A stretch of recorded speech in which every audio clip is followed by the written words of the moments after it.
Praise the lord. Voice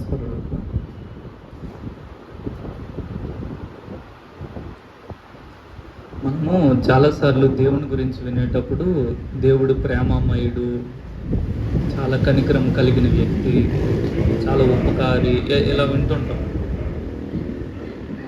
మనకు చాలా వాగ్దానాలు ఇచ్చాడు దేవుడు. మనల్ని మంచిగా చూసుకుంటానని, నిత్య జీవం ఇస్తానని, ఇలా చాలా వాగ్దానాలు ఇచ్చాడు. ఆయన్ని మన చరిత్రలో చూసినప్పుడు కూడా ఈజ్ ఎ గుడ్ గాడ్. చాలా మంచిగా మనకి గతించిన కాలంలో మన బైబిల్ చరిత్రలో చూసినప్పుడు దేవుడు చాలా మంచి దేవుడుగా, కనికరం కలిగిన దేవుడుగా మనకు కనిపిస్తాడు. అది వాస్తవమే.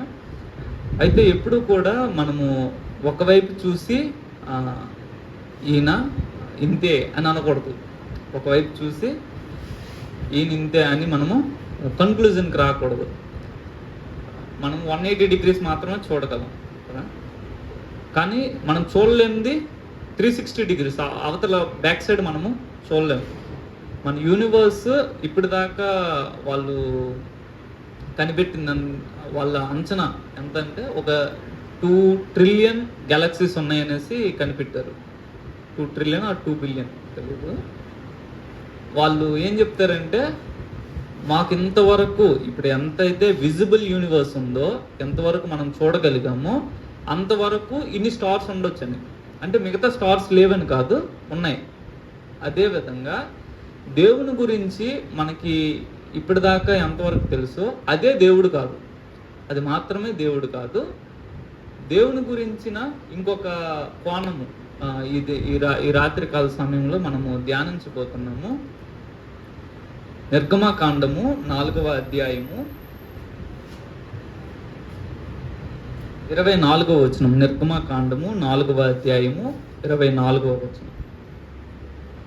అతడు పోవు మార్గమున సత్రములో యెహోవా అతనిని ఎదుర్కొని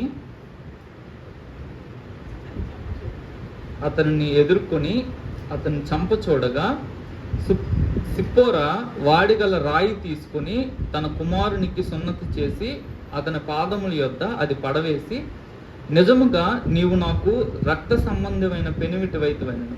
అంతటా ఆయన అతనిని విడిచెను. అప్పుడు ఆమె, ఈ సున్నతిని బట్టి నీవు నాకు రక్త సంబంధమైన పెనిమిటివైతువైనను. ఇక్కడ కాంటెక్స్ట్ సందర్భం ఏంటంటే, దేవుడు మోషేకి ప్రత్యక్షమయ్యి మోషే వెళ్ళి నా ప్రజల్ని విడిపించని చెప్పారు. మోషే ఏమో ఎక్స్క్యూజెస్ చెప్తున్నారు. నేను ఇచ్చేయలేను, నా దగ్గర మాట సరిగ్గా లేదు, నేను ఇది కాదు. దేవుడు బాగా ఎంకరేజ్ చేస్తున్నాడు. మీ అన్న వస్తాడు, మీ అన్న నీకు నోరుగా ఉంటాడు, నువ్వు దేవుడిగా ఉంటావు, నీ చేత అద్భుత కార్యాలన్నీ చేయిస్తాను, చివరికి ఐగుప్తు రాజు యొక్క తొలి సంతానాన్ని అంతటినీ చంపేస్తాను, తరువాత నువ్వు వాళ్ళని తీసుకొని వస్తావు, ఫ్యూచర్ కూడా చెప్పేస్తాడు. మోషే ఇవన్నీ విని సంతోషిస్తాడు, రెడీ అయిపోతాడు. వాళ్ళ భార్యని పిల్లల్ని తీసుకొని ఐగుప్తుకి వెళ్ళడానికి రెడీ అయిపోతాడు. కానీ ఆ మరుసటి రోజు ఉదయము సత్రంలో ఏ దేవుడైతే పిలిచాడో ఆ దేవుడు చంపడానికి నిలబడ్డాడంట. మోషేని చంపడానికి నిలబడ్డాడు. మనకి అర్థం కాని విషయం ఏంటంటే, దేవుడు మనల్ని వాడుకుంటున్నాడు, దేవుడు మనల్ని ఆశీర్వదిస్తున్నాడు, దేవుడు మన ప్రార్థనలకు జవాబులు ఇస్తున్నాడు, మన జీవితంలో అద్భుతాలు చూస్తున్నాము, చాలా దీవెనలు చూస్తున్నాము.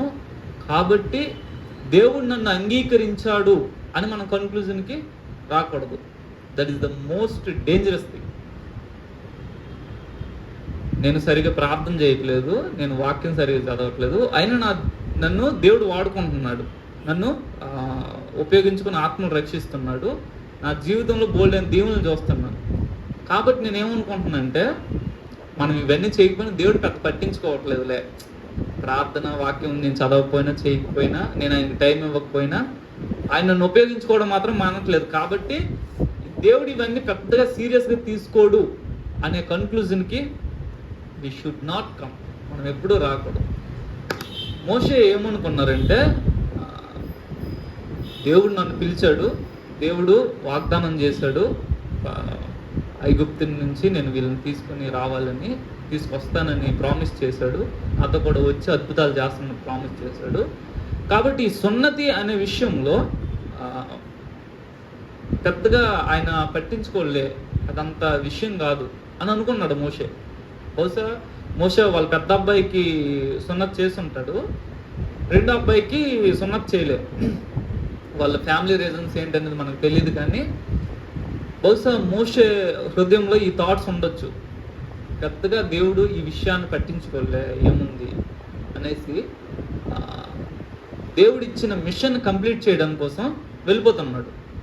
అలా వెళ్ళిపోతున్న మోషేకి ఎదురుపడి మోషేని చంపేయడానికి దేవుడు సిద్ధపడ్డాడు. గాడ్ వీఆర్ వర్షిపింగ్, మనం ఆరాధిస్తున్న దేవుడు అంత భయంకరుడైన దేవుడు. ఆయన ప్రేమ కలిగిన, కనికరం కలిగిన దేవుడు మాత్రమే కాదు, తెలిసి అవిధేయతను మనము ఒక విషయంలో దేవుడు ఈ విషయాన్ని పెద్దగా పట్టించుకోలే, లేదంటే నా వయసు రీత్యా, నా పరిస్థితుల రీత్యా, నాకున్న ఈ సమస్యల రీత్యా దేవుడు దీనికి ఎక్స్క్యూజ్ నాకు ఇస్తారులే అని అనుకోకూడదు మనం ఎప్పుడు కూడా. That is the dangerous thing. మోషేని పిలిచిన దేవుడే, మోషేని వాడుకోబోతున్న దేవుడే మోషేని చంపడానికి రెడీ అయిపోయాడు. మనము ఇంత ప్రేమను కనపరిచిన దేవుడు రేపు నరకానికి వేసేది కూడా ఈ దేవుడే వేస్తాడు. వాళ్ళు యుగ యుగాలు నరకంలో అవిధేయులైన వాళ్ళు కాలుతూ ఉంటే వాళ్ళ వైపు నుండి చూస్తే కనికరం లేని ఒక దేవుణ్ణి చూస్తాం. మనం ఏమనుకుంటాం, సరే ఒక వ్యక్తి మన పట్ల తప్పు చేస్తారు, అవిధేయుడయ్యాడంటే వీడికి ఇన్ని సంవత్సరాలు జైలు శిక్ష, తర్వాత ఈయన లేకుండా చేద్దాం. కానీ దేవునికి అవిధేయులైన వాళ్ళకి దేవుడు యుగ యుగాలు నరకాగ్నిలో, భయంకరమైన అగ్నిలో కాలుతా ఉంది. సో దేవుడు ప్రేమ కలిగిన వాడు మాత్రమే కాదు, మనము ఆరాధిస్తున్న దేవుడు, మనము పూజిస్తున్న దేవుడు, దినదినము మనము సేవిస్తున్న దేవుడు. తెలిసి మనం ఒక విషయంలో ఆయన మీద తిరుగుబాటు చేస్తే, ఆయనకు లోబడకపోతే ఆ విషయాన్ని డెడ్లీ సీరియస్గా తీసుకుంటాడు. ఆ విషయంలో మనం ఖచ్చితంగా వెల చెల్లించాల్సి ఉంటుంది. అయితే మోషేకి ఒక రోజంతా టైం ఇచ్చినట్లు, అంటే బహుశా ఈరోజు లెక్క వారం కిందట మాట్లాడాడు, ఇంటి దగ్గర మామతో ఇవన్నీ అరేంజ్మెంట్స్ చేసుకునే కొంతవరకు సమయం ఇచ్చాడు.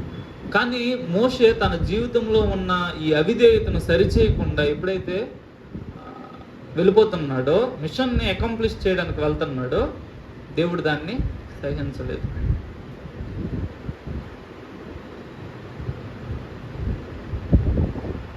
అలాగే ఇదే నిర్గమాకాండము 23వ అధ్యాయంలో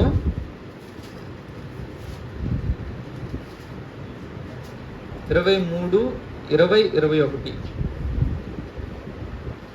ఇదిగో త్రోవలో నిన్ను కాపాడి నేను పరిచిన చోటుకు నిన్ను రప్పించుటకు ఒక దూతను నీకు ముందుగా పంపుచున్నాను. ఆయన సన్నిధిని జాగ్రత్తగా నుండి ఆయన మాట వినవలను. ఆయన కోపం రేపవద్దు, మీ అతిక్రమమును ఆయన పరిహరింపడు. నా నామము ఆయనకున్నది.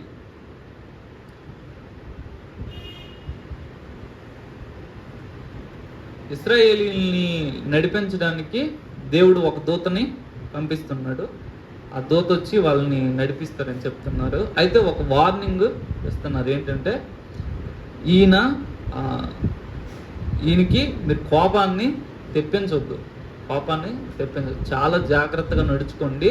ఆయన మీ అతిక్రమాలని పరిహరింపడు, చూస్తూ మీతో పాటు ప్రయాణం చేయడు. అందుకనే వీళ్ళు ఎవరు, ఇశ్రాయేలీలు ఎవరు తిన్నగలేరు కాబట్టి మనము కొరింథీయులకు రాసిన పత్రికలో చూస్తాము, వాళ్ళు అనేకులు దేవునికి ఇష్టంగా లేరంట. అందుకని ఏం చేశాడంటే దేవుడు చంపేశాడు. కొరింథీయులకు రాసిన మొదటి పత్రిక 10వ అధ్యాయము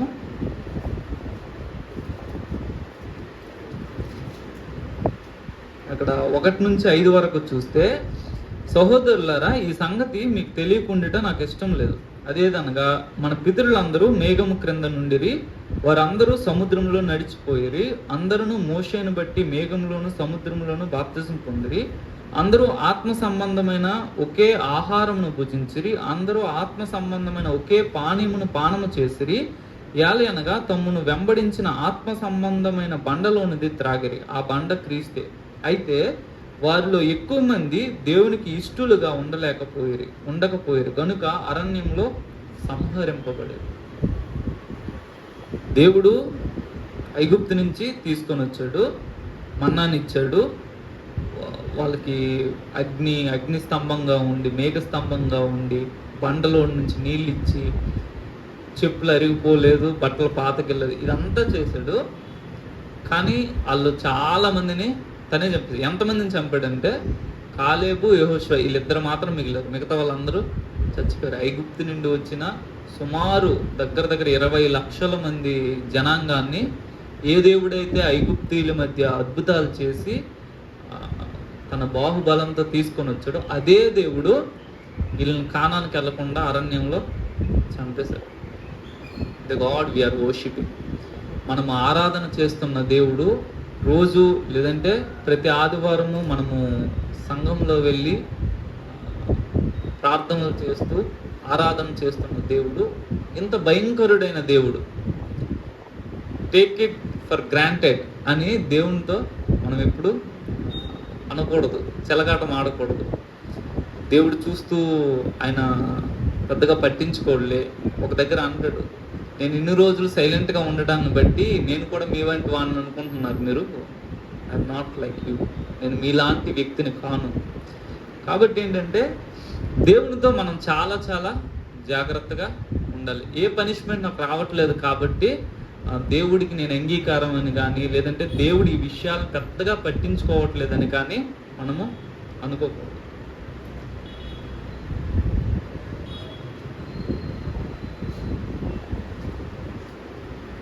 మోషే మనము ద్వితీయోపదేశ కాండము 3వ అధ్యాయంలో మోషే యొక్క అభ్యర్థనను చూస్తాము. 3వ అధ్యాయము 20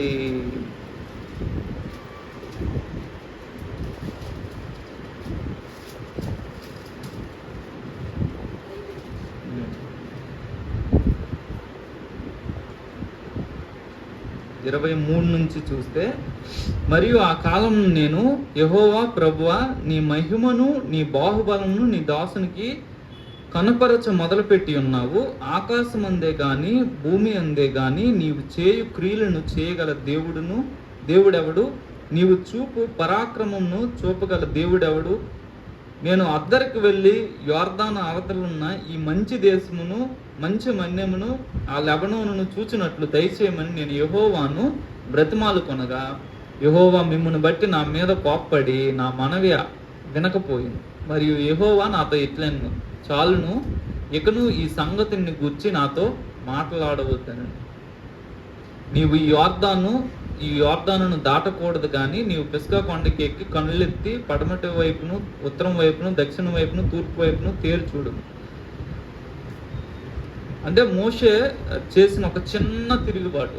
అదైతే మనమైతే అసలు ఇది ఏం పొరపాటున ఈ బండతో మాట్లాడానంటే పాస్ట్ ఎక్స్పీరియన్స్ యూజ్ చేసి ఇంతకుముందు బండను కొడితే నీళ్ళు వచ్చాయి కాబట్టి అదే బండను కొట్టాడు, వాటర్ వచ్చేసింది. అయితే దేవునికి ఎంత కోపం వచ్చిందంటే, నేను ప్రామిస్ చేసిన ల్యాండ్కి 40 సంవత్సరాలు నువ్వు నడిపించిన ప్రజలు, 40 సంవత్సరాలు నువ్వు వీళ్ళందరినీ నడిపించావు కదా, వీళ్ళందరూ వెళ్తారు, నువ్వు మాత్రం వెళ్ళవు. అరణ్యంలో పుట్టిన వాళ్ళందరూ వెళ్ళారు, కానీ మోషే వెళ్ళపోయాడు. చిన్న తిరుగుబాటు. అది చాలా మానవ దృష్టిలో నెగ్లిజిబుల్ డిసోబీడియన్స్. కానీ దేవుని దృష్టిలో ఏంటంటే అంత తీవ్రంగా దేవుడు పరిగణిస్తాడు. అందుకనే మనము చాలా చాలా జాగ్రత్తగా ఉండాలి. ఈ ఇంత భయంకరుడైన దేవునితో అనుదినము మనం సహవాసం చేస్తాము. ఆయనకి ఒకసారి కోపం వస్తే మన జీవితము ఏమైనా అవ్వచ్చు. ఇప్పటిదాకా సాఫ్ట్గా వెళ్ళిపోతుంది కాబట్టి నేను ఒక చిన్న మోషే ఎట్లా చెప్తున్నారు, నువ్వు ఇంత శక్తిమంతుడువు ఇది అది అని చెప్పి నన్ను ఎలా చేయవా ప్లీజ్ అంటున్నారు. కానీ నువ్వు ఇంకోసారి మాట్లాడొద్దు ఈ విషయం గురించి. So God is that much ఏమంటారు, భయంకరుడైన దేవుడు.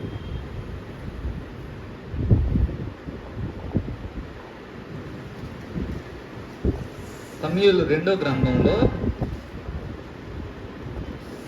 సమూయేలు 2వ గ్రంథము 6వ అధ్యాయము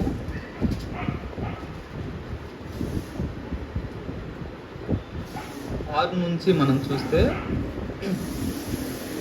వారు నాకోను కళ్ళం దగ్గరకు వచ్చినప్పుడు ఎడ్లకు కాలు జారినందున ఉజ్జా చేయి చాపి దేవుని మందసమును పట్టుకొనగా యెహోవా కోపము ఉజ్జా మీద రగులుకొనెను. అతడు చేసిన తప్పును బట్టి దేవుడు ఆ క్షణమంది అతన్ని మొత్తగా అతడు అక్కడనే దేవుని మందసమును వద్ద పడి చనిపోయింది. యెహోవా ఉజ్జాకు ప్రాణోపద్రవము కలుగజేయగా దావీదు వ్యాకులు పడి ఆ స్థలముకు పెరెచ్ ఉజ్జా అని పేరు పెట్టింది. ఉజ్జా ఒక మంచి ఉద్దేశం. దేవుని మందసంతో వెళ్తున్న బండి ఎద్దు కాలు జారింది కాబట్టి మందసం పడిపోయే ప్రమాదం ఉంది. పడిపోతుంది కదనేసి చేయి చాపి మందసాన్ని కాపాడడానికి చేయి చాపారు. కానీ దేవునికి చాలా పాపం వచ్చింది. బహుశా యాక్చువల్గా అది ఉజ్జా వాళ్ళ ఇంట్లోనే ఉంది. చాలా రోజులు, సంవత్సరాలు మేబీ ఆ మందసం యొక్క సేవ చేశారు. దాన్ని ఇంట్లో పెట్టుకొని దాన్ని చూస్తూ ఉన్నారు. కాబట్టి బహుశా ఉజ్జా, నేను రోజు చూస్తున్న మందసమే కదా, రోజు ఆ మందసం ఉన్న ప్రాంతంలో మేము పరిచర్య చేసాం కదా, ఏముంది అనేసి మందసాన్ని పట్టుకుందాము అన్న ఆతృతలో, కాపాడదామన్న ఆతృతలో పట్టుకున్నారు. దేవుని ఉగ్రతను చూశారు. విత్ గుడ్ ఇంటెన్షన్, మనకుండే ఉద్దేశాలు, ఒక మంచి ఉద్దేశాలతో చాలాసార్లు దేవునికి కోపము తెప్పించవచ్చు. మనం చాలాసార్లు ఏంటంటే దేవునికి సహాయం చేద్దాం అనుకుంటాం. అంటే దేవుడు పాపం చేయలేకపోతున్నాడు కాబట్టి లెట్ us హెల్ప్ అని. అబ్రహాం కూడా ఏంటంటే దేవుడు వాగ్దానం చేశాడు ఆకాశ నక్షత్రాలలాగా ఇస్తానని, కానీ ఎక్కలేదు. సో అబ్రహాం అనుకున్న సారా ఒక ప్లాన్ ఇచ్చారు, నా దాసిని పెళ్లి చేసుకో, నా దాసి ద్వారా సంతానం. అవును, సారా అయితే ఏమి, హాగర్ అయితే ఏమి, దేవుడు వాగ్దానం నెరవేర్చుతుంది కదా, దేవునికి హెల్ప్ చేయడానికి పాపం అబ్రహాం ప్రయత్నం చేశారు. ఆ పర్యవసానాలు ఇప్పటిదాకా మనము చూస్తున్నాం, అనుభవిస్తున్నాం. కాబట్టి దేవుని పని విషయంలో, దేవుని విషయంలో మనం దేవునికి ఎటువంటి సహాయము చేయడానికి వీల్లేదు. దేవుడు తన పని తను చూసుకుంటాడు. మనము ఏదో దేవునికి ఎక్స్ట్రా, దేవుడికి మన సహాయం కావాలనేసి మనం వేలు పెడితే లేనిపోని ఆ శిక్షలు అనేవి, శాపగలు అనేవి మనము తెచ్చుకునే పరిస్థితి ఉంటుంది. ఇంకొక విషయాన్ని,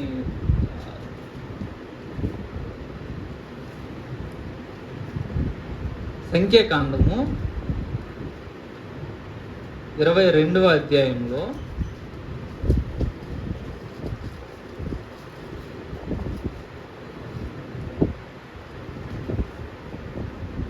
సంఖ్యాకాండము 22వ అధ్యాయము 22వ వచనం.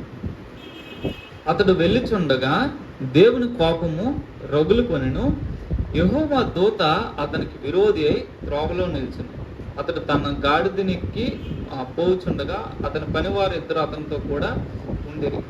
యెహోవా దూత ఖడ్గము దూసి చేత పట్టుకొని త్రోవలో నిలిచి ఉండి ఆ గాడిద చూచెను గనుక అది త్రోవను విడిచి పొలంలోనికి పోయిన. బిలాము గాడిదను దారికి మళ్ళీ దాన్ని కొట్టగా, అదే మిగతా స్టోరీ అంతా ఏంటంటే, బిలాము గాడిద త్రోవలో వెళ్లకుండా సైడ్ అయిపోతుంది. ఎందుకు సైడ్ అయిపోతుందంటే దేవుని దూత బిలామును చంపడానికి ఆ త్రోవలో నిలబడి ఉన్నాడు.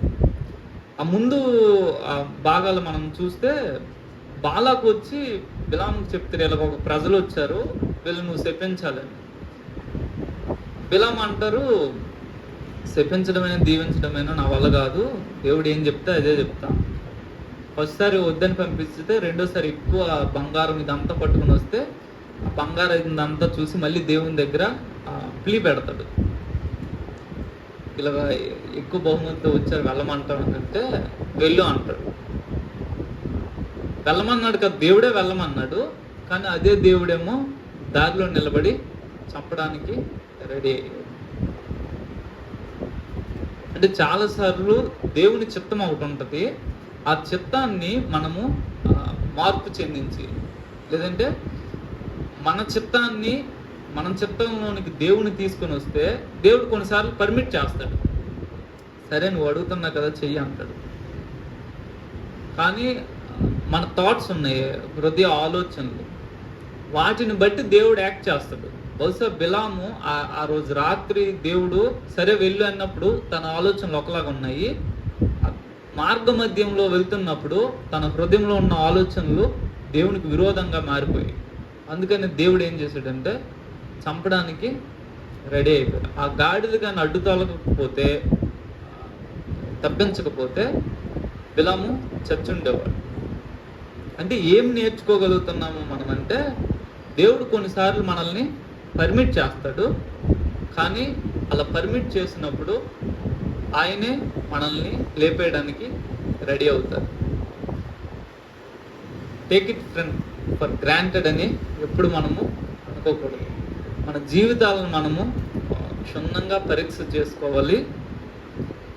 దేవుడు ఎప్పుడైనా సరే మన హృదయ ఆలోచనలు తనకు విరోధంగా ఉన్నాయని అంటే మన మీద యాక్షన్ తీసుకోవడానికి రెడీ అవుతాడు. ఇంత కనికరం కలిగిన దేవుడు, న్యాయవంతుడైన దేవుడు, ప్రేమ కలిగిన దేవుడు ఒకానొక సందర్భంలో ఉగ్రుడైన దేవుడిగా కనిపిస్తారు.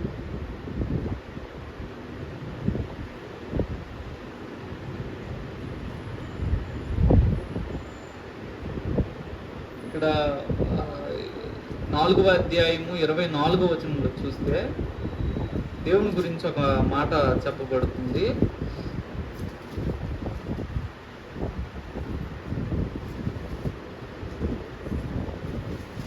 ద్వితీయోపదేశం 4వ అధ్యాయము 24వ వచనం.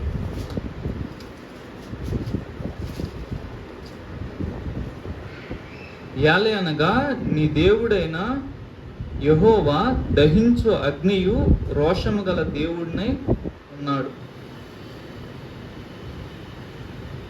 మీరు నమ్ముతున్న దేవుడు ఎలాంటి దేవుడు అని బైబిల్ చెప్తుందంటే దహించు అగ్ని.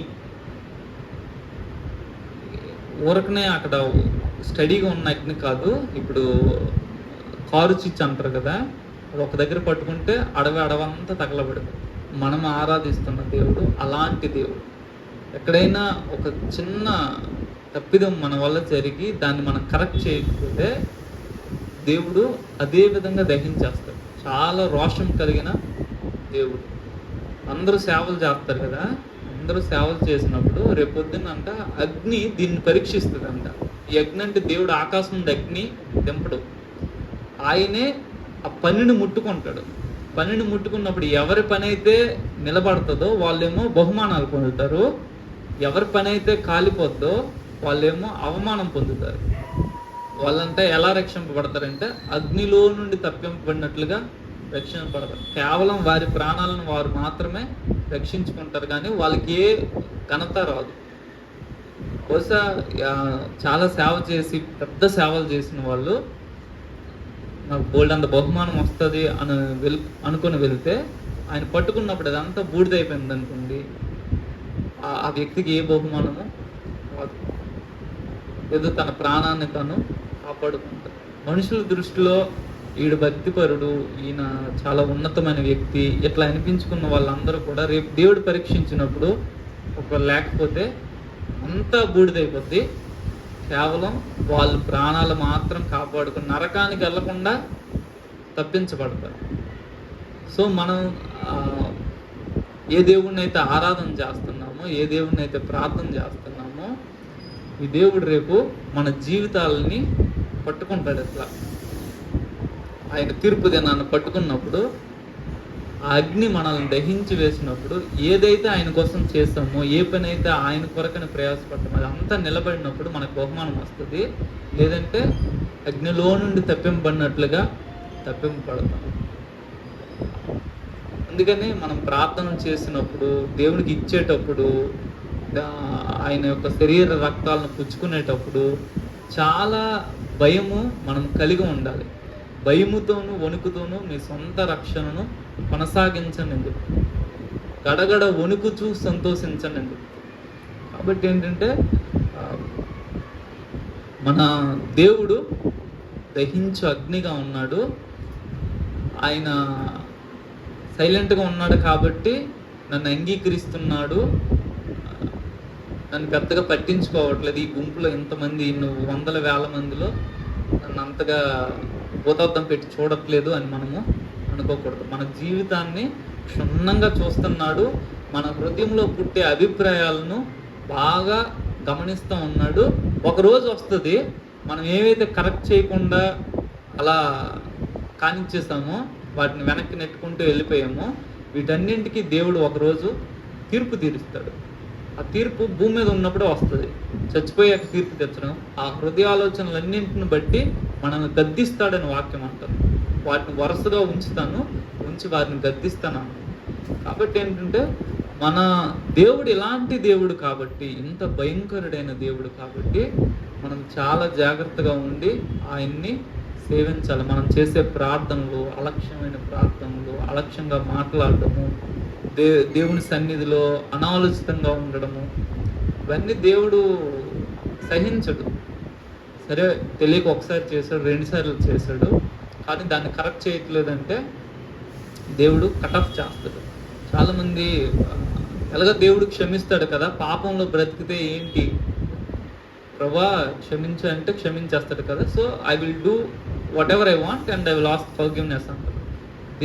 దేవుడు కూడా చాలా జ్ఞానం ఉంది. ఏం చేస్తాడంటే మనల్ని ఫర్గివ్ చేస్తాడు, క్షమిస్తాడు క్షమాపణ అడిగినప్పుడు. రెండోసారి పాపం చేయడానికి మనం ఉండాలి కదా, లేపేస్తాడు. కాబట్టి ఏంటంటే టేక్ ఇట్ ఫర్ గ్రాంటెడ్. నేను ఇన్ని పాపాలు చేసి ఇన్నిసార్లు దేవుడు క్షమించాడు, ఇంకా నన్ను ఉంచాడు, కాబట్టి ఇంకొకసారి కూడా నేను ఈ అవకాశాన్ని అవకాశంగా తీసుకుంటాను అని మనం అనుకుంటే దేవుడు అలో చేయడు. కాబట్టి మనం చాలా జాగ్రత్తగా ఉన్న ఈ చిన్న జీవితాన్ని దేవునికి భయపడుతూ మనం ఆరాధిస్తున్న దేవుడు ఎంత భయంకరుడైన దేవుడు, నా మీద కనుదృష్టి పెట్టాడు, నన్ను చూస్తున్నాడు, ఖచ్చితంగా నేను ఆయనకు అనుగుణంగా లేకపోతే నన్ను లేపేస్తాడు అన్న ఆ భయంతో మనము మన క్రైస్తవ జీవితాన్ని ముగింపు వరకు కొనసాగించాలి. దేవుడి మాటలను దీవించును గాక. ప్రార్థన చేస్తాం. మహాపరిశుద్ధుడైన తండ్రి, మీకు స్తోత్రాలు చెల్లిస్తున్నాము. మీ కృపను బట్టి వందనాలు. దేవా, నువ్వెంత భయంకరుడైన దేవుడువో దేవా, ప్రతిదినము మా హృదయాల్లో మేము దర్శించడానికి సహాయం చేయండి. ఆ గ్రహింపును ఎప్పుడూ మా మనస్సాక్షిలో మీరు ఉంచమని ప్రార్థన చేస్తున్నాము. ప్రభా, నువ్వు దహించు అగ్నిగా ఉన్నావు. దేవా, నువ్వు ఎంత గొప్ప భక్తుడైనా సరే నీకు విరోధంగా లేచినప్పుడు, నీకు డిసొబీడియన్స్ చూపించినప్పుడు ప్రభా వాళ్ళు తప్పించుకోలేదు. దేవా, మాకు సహాయం చేయండి. ఈ పవిత్రమైన భయాన్ని మా అందరి హృదయాల్లో మీరు ఉంచమని ప్రార్థన చేస్తున్నాం. మేము నిర్లక్ష్యంగా మీ సన్నిధిలో బ్రతకున్నట్లు మాకు సహాయం చేయండి. ఈ వాక్యము మా హృదయాల్లో ఫలించడానికి మీరు కృప చూపించమని యేసు నామమున ప్రార్థన చేస్తున్నాం తండ్రి.